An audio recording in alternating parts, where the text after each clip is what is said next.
কার নির্দেশে আরজি করে দেওয়াল ভাঙা হয়েছিল? সেমিনার হলের কাছে কবে থেকে সংস্কারের কাজ শুরু হয় এই নিয়ে এখনো ধোঁয়াশা। বিভাগীয় প্রধান থেকে অধ্যক্ষ এক এক জনের এক এক রকমের দাবি। আসরে নেমেছেন পূর্তমন্ত্রীও। তার দাবি, অনেক আগে থেকেই আরজি করের ঘর সংস্কার শুরু করে পূর্ত দফতর, যা মানতে নারাজ আরজি করের আন্দোলনকারী ডাক্তাররা। মহিলা চিকিৎসককে খুন ধর্ষণ, আরজি করের ঘটনায় তোলপাড়। গত 9ই আগস্ট আরজি করের চেস্ট মেডিসিন বিভাগের সেমিনার হলে মহিলা চিকিৎসকের ক্ষতবিক্ষত দেহ উদ্ধার হয়। অভিযোগ, 12ই আগস্ট সেই সেমিনার হলের সামনের ঘরের দেওয়ালই ভাঙা হয়। আন্দোলনকারীরা দাবি করেন, সংস্কারের নামে আসলে এটা প্রমাণ লোপাটের চেষ্টা। তারা প্রশ্ন তোলেন, কার নির্দেশে সেমিনার হলের সামনের ঘরের দেওয়াল ভাঙা হলো? কে এই সময় সংস্কারের কাজ করার নির্দেশ দিল? সেই জায়গা ভাঙতে গেলে ইঞ্জিনিয়াররা করে এবং ইঞ্জিনিয়ারদের পারমিশন দেন হচ্ছে এখানকার প্রিন্সিপাল এবং এএসভিপি, তারা পারমিশন দেন। এক্সিকিউটিভ ইঞ্জিনিয়ার, অ্যাসিস্ট্যান্ট ইঞ্জিনিয়ার এরা যখন সবাই মিলে আমার কাছে এসেছিলেন তখন ওনারা বলেছিলেন প্রিন্সিপালের অর্ডার হচ্ছে যে এখানটা রেনোভেট করতে হবে। কি রেনোভেট করতে হবে? না ইয়েদের ঘরগুলো একটু বড় করতে হবে। এই প্রিন্সিপাল কি সন্দীপ ঘোষ? প্রিন্সিপাল তখন তো সন্দীপ ঘোষই ছিলেন। গত 12ই আগস্ট আরজি করের অধ্যক্ষের পদ থেকে ইস্তফা দেন সন্দীপ ঘোষ।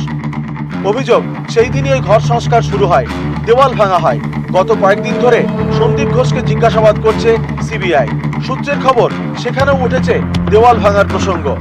তদন্তকারীরা আরজি করের প্রাক্তন অধ্যক্ষের কাছে জানতে চান, সেমিনার হল সংলগ্ন অংশ কেন ভাঙা হলো। সন্দীপ ঘোষ বলেন, পড়ুয়া চিকিৎসকদের অনেক দিনের দাবি ছিল তাদের জন্য রেস্টরুম, ওয়াশরুম এবং নিরাপত্তার ব্যবস্থা করতে হবে।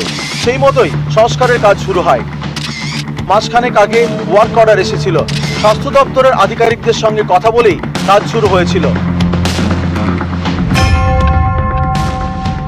আরজিকর মেডিকেল কলেজের মেইনটেনেন্সের দায়িত্ব নেয় পূর্ত দপ্তর। আমি দায়িত্ব নিয়ে বলতে পারি, ঘটনা করছে ধর্ষণ যেই ঘরে হয়েছিল প্রমাণ লোপাটের জন্য সেই ঘরটা ভাঙা হয়েছিল।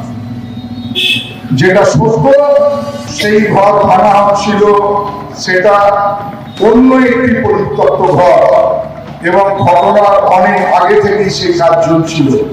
পুলিশের নির্দেশে সেই কাজও বন্ধ করে দেওয়া হয়েছে।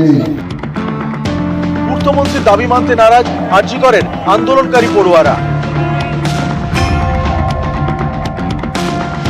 আমরা দেখেছি যে যখন ওইখানে ঘটনাটা ঘটে তখন কিন্তু এরকম কোনো কাজ চালু ছিল না এবং ঠিক তার দুদিন পরেই হঠাৎ করেই এই কনস্ট্রাকশনের কাজ শুরু হয় এবং তাই আমাদের যেটা আমরা মনে হচ্ছে যে এই প্রমাণ লোপাটের জন্যই এই কনস্ট্রাকশন শুরু করা হয়। নিউজ 18 বাংলা।